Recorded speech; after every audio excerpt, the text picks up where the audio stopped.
surge of wild boars has pushed parts of Alberta, Canada into a crisis few thought possible. Entire herds, dozens of animals at a time, are tearing through farmland, slipping into towns after dark, and causing hundreds of thousands of dollars in damage each year. And every attempt to stop them kept failing for one unexpected reason. The animals were learning. Canadian farmers and wildlife teams tried fencing, hunting, deterrence. Nothing worked for long. But when the situation reached its breaking point, researchers uncovered a behavioral pattern that changed the entire direction of the fight. What happened next seemed impossible. The scale of the urban boar invasion. Multiple Alberta districts recorded an escalation of wild boar intrusions that exceeded previous expectations for the region. In at least one district, yearly damage assessments surpassed $800,000. These losses included torn grain bags, toppled rows of silage, destabilized field edges, damaged culverts, and widespread disruption along residential borders. Trail cameras positioned near farms, business parks, and drainage corridors captured herds of 20 to 50 animals moving through these spaces, with a consistency that suggested routine rather than accident. The depth of rooting made the scale of the threat unmistakable. Boars overturned frozen soil in long, trench-like paths, exposing irrigation lines that had been buried more than a meter deep. Some water conduits snapped under pressure when the soil around them lost support. Fiber optic cables, normally protected by tamped backfill, were dragged partially to the surface in places where herds returned multiple nights in a row. Roadside assessments found areas where the ground beneath the asphalt had been churned into loose channels, causing shoulders to sag and culverts to tilt away from their anchors. The shifts in herd movement added another layer of risk. Officers responding to nighttime collision reports described vehicles encountering entire sounders moving as a single dense unit. Drivers who avoided the first animals often struck those following behind, because herds crossed in compressed waves rather than scattered lines. Residents along the outskirts of several towns reported hearing boars travel through stormwater ditches at dusk, then reappear at dawn on the opposite side of their neighborhoods, using the drainage system as a sheltered corridor. These patterns allegedly revealed something essential. The animals were not merely present. They were integrating human spaces into their movement network. The problem had outgrown the tools built for occasional farmyard intrusions. But before designing a new response, the environmental conditions that enabled this expansion needed to be understood. Environmental conditions. Alberta's first confirmed wild boar escape occurred in the late 1980s, when European wild boar hybrids imported for commercial meat farming slipped from poorly fenced operations. Many early escapes were never reported, allowing the animals to establish breeding groups long before monitoring systems existed. Alberta's agricultural landscape unintentionally offered the perfect framework for wild boar growth. The combination of grain storage, livestock operations, compost piles, and waste sites created dependable, high-calorie food sources that far exceeded the nutritional density found in natural forage. Grain bags left in open fields held tens of thousands of calories per square meter, while silage pits emitted strong odor signatures detectable from long distances, especially during freeze-thaw cycles. Even small-town transfer stations added a constant trickle of edible material that boars quickly learned to exploit. Seasonal stress intensified this attraction. When winter temperatures dropped and natural forage vanished beneath ice crusts, boars shifted toward predictable human resources. Farmers documented the speed of this adjustment. After a rapid cold snap, one farm recorded 3 separate sounders arriving within the same 48-hour period, each tearing open a different grain bag and rooting deep enough to compromise the packed soil the bags sat on. At another site, boars returned so frequently to a silage pit that the ground around the structure became unusable by heavy machinery due to repeated churn. Management tools that once seemed reliable began to reportedly show structural limits. Reinforced fencing failed not because it was poorly built, but because boars targeted areas of frost shift and exploited sections where the ground pulled away from posts. Metal panel traps captured isolated individuals, but rarely trapped an entire sounder.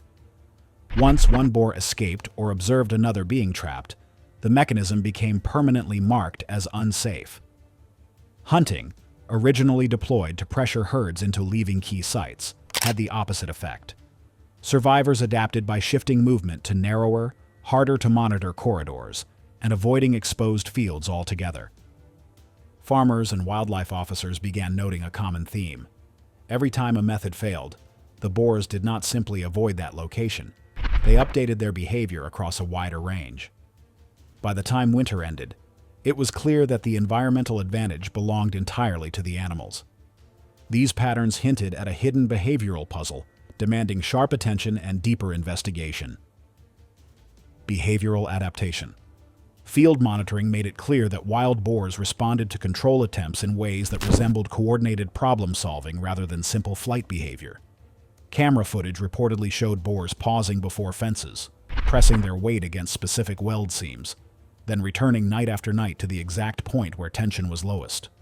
When frost heave created a slight shift in the ground line, they exploited it within hours, widening the gap until the fence collapsed. One herd broke through 3 separate barriers in a single week, each failure occurring at a different weak point identified through repeated testing. Hunting created an even more dramatic adaptation. After a single unsuccessful removal attempt, boars changed feeding times from twilight to deep nighttime hours. Established travel corridors that had been used for years went silent overnight. Bait sites, once reliable indicators of herd movement, sat untouched for weeks. All of this happened without direct confrontation. The boars were learning from disturbance alone. Biologists reviewing movement data began to recognize a clear pattern. Sounders used designated scouts that advanced ahead of the group to evaluate new terrain. These scouts paused at unfamiliar scents, changes in soil pressure, or mechanical disturbances left behind by human activity. If anything seemed off, they returned to the herd, and the entire group shifted direction. The adjustment was immediate and consistent across separate herds that had never interacted, suggesting that avoidance learning spread quickly within family units. This dynamic changed the entire problem. Conventional methods were not failing because they were weak. They were failing because they targeted the problem too narrowly. Any strategy that removed only part of a herd or partially disrupted a site simply taught the survivors what danger looked like. Their learning curve outpaced every tool on the table. This behavioral insight directly shaped the breakthrough that followed. The breakthrough. Wildlife managers eventually realized that the wild boar problem could not be solved by treating animals as individuals. Field crews across the prairies had recorded again and again that boars fed in tight groups, shifted ranges as a unit, and reacted to threats in seconds once even one animal sensed danger. This meant that a single alarm call could ruin a trapping site for months. But the same group instinct that made them difficult to hunt opened a doorway to a new method. If the whole sounder could be inside a large enclosure before recognizing danger, the chain of reactions that usually spread through the herd would never begin. The shift became urgent when Canadian farmers started reporting that small traps and scattered attempts at night hunting were making the situation worse. In many areas, boars stopped approaching bait piles as soon as they smelled metal or noticed unusual ground disturbance. Wildlife teams documented patterns reportedly showing that if just one boar escaped a trap or a shooting attempt, the entire sounder avoided the site afterward. Some sounders changed their movement routes by more than a kilometer after a single failed encounter. Managers concluded that any effective strategy had to remove the chance of escape completely. This led to the switch from small cages to full-sized corral traps, built specifically to match boar behavior. The circular design meant animals could feed without feeling cornered, and the larger footprint made the structure blend naturally with open field edges or wooded clearings. Trail cameras mounted around the perimeter allowed operators to watch in real time as each member of the sounder entered the enclosure.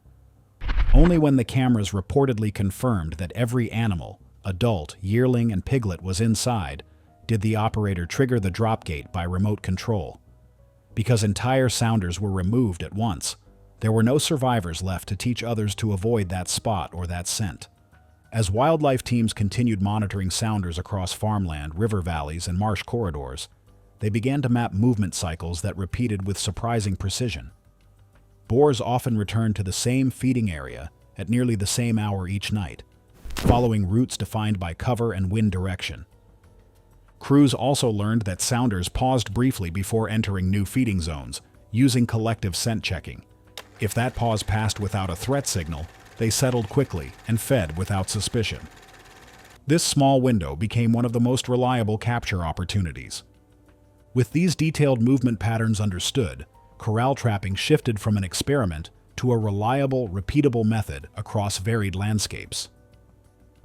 With the behavioral strategy established, the next requirement was a regulatory system ensuring consistent implementation. The regulatory system. To make the new strategy work across an entire province, wildlife agencies needed rules that stopped people from repeating the mistakes that had created trap-shy boars in the first place. Before the new framework existed, landowners often set small traps on their own or shot into herds without coordination. These actions scattered sounders into new areas and pushed them toward farms that had never seen damage before. Provinces responded by building a permit system that controlled who could set corral traps, where they could be placed, and what equipment had to be used. The permits required operators to record the exact location of each trap, when it was set, what materials were used, and how many animals were captured. These reports formed a shared map of sounder movements. When agencies saw signs of partial captures, such as fresh tracks leaving a trap site, they could direct teams to follow up before avoidance became established. This prevented the gaps in communication that had plagued earlier control attempts. As the trapping program expanded, the regulatory system became even more important. Sounders often crossed multiple private properties, and without coordinated reporting, one landowner could unknowingly disrupt another's long-term monitoring. The centralized database solved this problem by linking every permitted action to a province-wide record. Officers also conducted site visits before approving permits to confirm that trap locations aligned with known sounder travel routes and that the equipment matched required standards. This eliminated wasted effort and concentrated resources in areas with the highest likelihood of success. Regulations also covered safety and liability. Corral traps required heavy panels, strong gates, and remote triggers, and they had to be used consistently to avoid accidents. By setting standards for construction and operation, provinces ensured that landowners did not create improvised traps that could fail and reinforce avoidance. The regulatory structure became the backbone of a coordinated, province-wide program that treated wild boar control as a single, unified effort, instead of dispersed local attempts. With administrative oversight in place, attention shifted to the engineering features that made corral traps effective. The engineering design. The corral trap design relied on simple engineering rooted in real boar behavior. The circular shape eliminated corners, which boars instinctively searched for weak points. Steel T-posts were driven deep into compacted soil to prevent strong adults from tipping or bending the structure. Panels made from welded mesh or heavy netting provided the combination of strength and flexibility needed to absorb repeated charges without bending or breaking. The interior diameter was wide enough for the herd to feed without feeling confined, which reduced stress and encouraged them to remain inside longer. Trail cameras watched the enclosure from several angles, allowing operators to track entry order and monitor hesitation patterns. If a dominant animal paused outside the trap, operators could wait for it to commit before triggering the gate.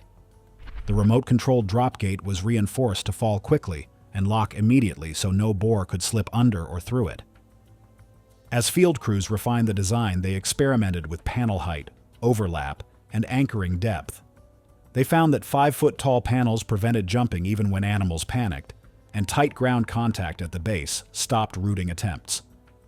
Gate mechanisms were tested in cold weather, heavy snow, and dense cover to ensure they closed smoothly under all conditions. Reliable triggers were essential. A slow or misaligned drop created a dangerous opening that would allow an animal to escape and warn the rest. Through these adjustments, the trap evolved from a simple enclosure into a highly dependable capture system shaped by field-tested detail. The trap design functioned effectively only when paired with a bait that bypassed boar avoidance patterns. The fermented bait. As boars adapted to hunting pressure, many stopped feeding near standard corn piles, especially in places where shooting or failed trapping had occurred. Officers recorded cases where boars approached bait, sniffed briefly, and backed away without taking a kernel. This allegedly showed how quickly the animals learned to associate familiar scents with danger. In response, wildlife teams experimented with scent profiles that had no connection to earlier negative encounters. The mixture that succeeded combined corn, water, gelatin powder, and yeast, left to ferment for several days. As the yeast broke down the corn's sugars, the mixture produced a sour-sweet smell that traveled farther than dry corn ever could. The bubbling action pushed scent molecules into the air, making the bait detectable from long distances, even through thick cover. Boars approached these sites without hesitation, and trail cameras captured whole sounders entering traps together, rather than one or two at a time. The fermented bait also masked human scent and the smell of metal around the trap. Technicians found it remained effective in freezing temperatures, when normal corn lost most of its scent. Field tests reportedly showed that boars lingered longer at fermented bait sites, which gave operators more time to confirm a full group presence before triggering the gate.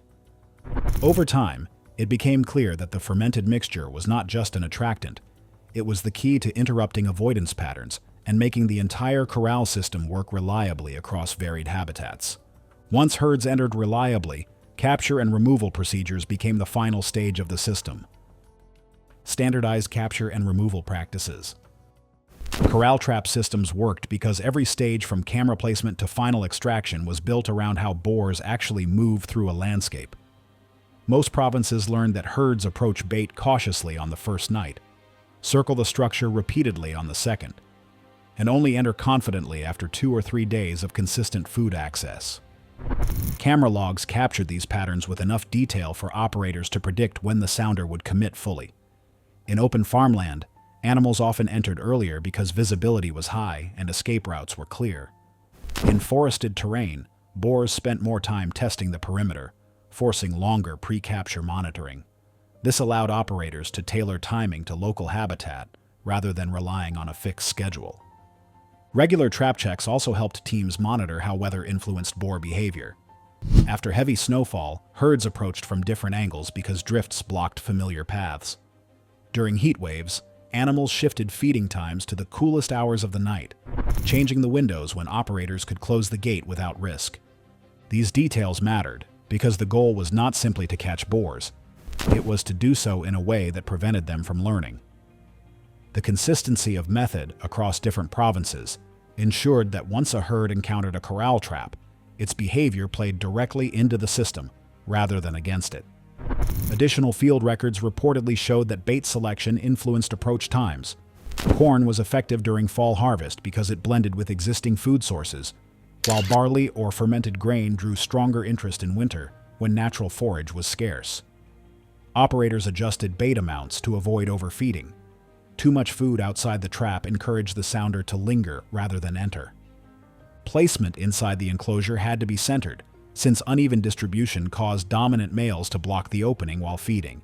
By refining these details, managers increased the likelihood that the entire herd would cross the gate line together instead of arriving in staggered groups. This became the key to ensuring that the trap could function with split-second timing. Some provinces paired corral traps with supplementary detection tools suited to their terrain. But what if the key to outsmarting a cunning herd wasn't just traps or cameras, but one of their own leading the way? The Judas Pig approach. The Judas Pig system added a level of precision that fixed cameras and bait sites could not offer. Collared sows reportedly revealed how herds use the landscape on a weekly and seasonal basis. Their GPS tracks reportedly showed that boars often rotated across a territory of 3 to 6 square kilometers, following water sources, crop availability, and shelter cover. These movements were not random.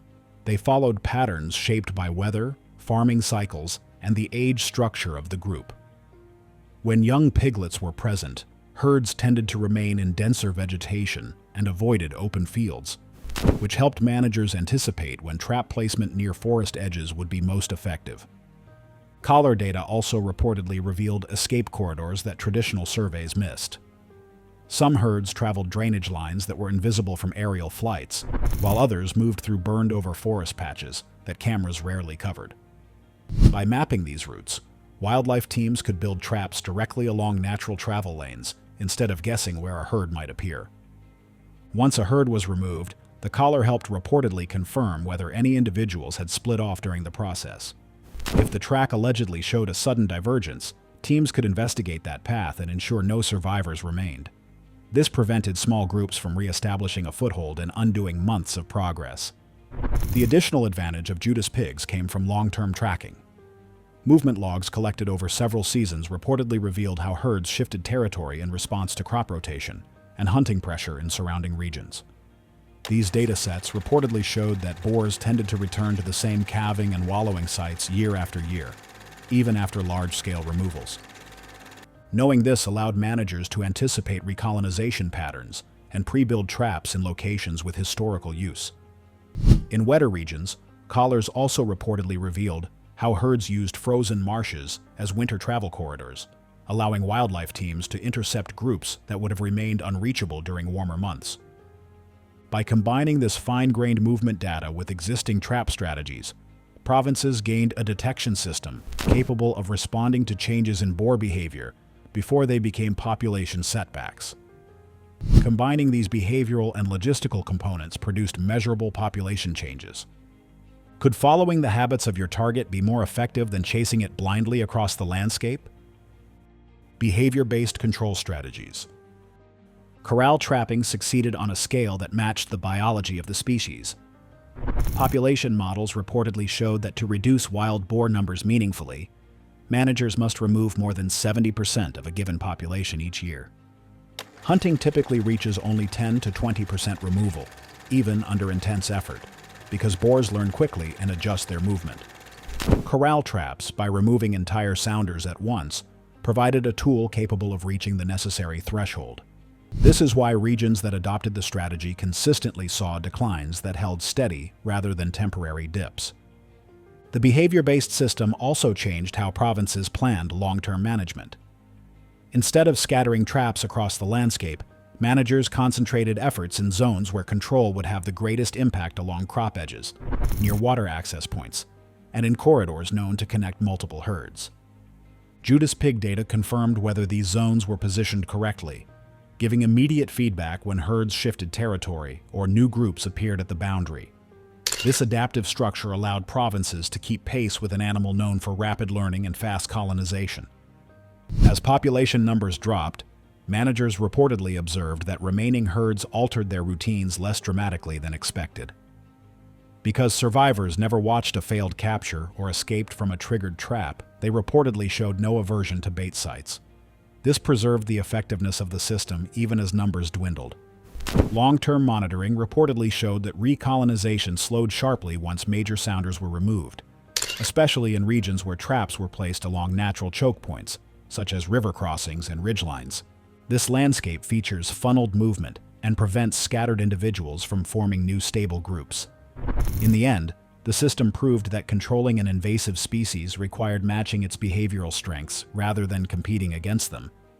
By tuning every component to boar social structure, managers turned those strengths into predictable patterns that could be used to restore damaged farmland and protect native ecosystems. These results set the stage for discussions about how to apply similar behavior-based systems to other invasive species. Do you think this intelligence-based approach should become the global standard for controlling invasive species? Share your thoughts in the comments. Thank you for watching this video with us, and catch you in the next one.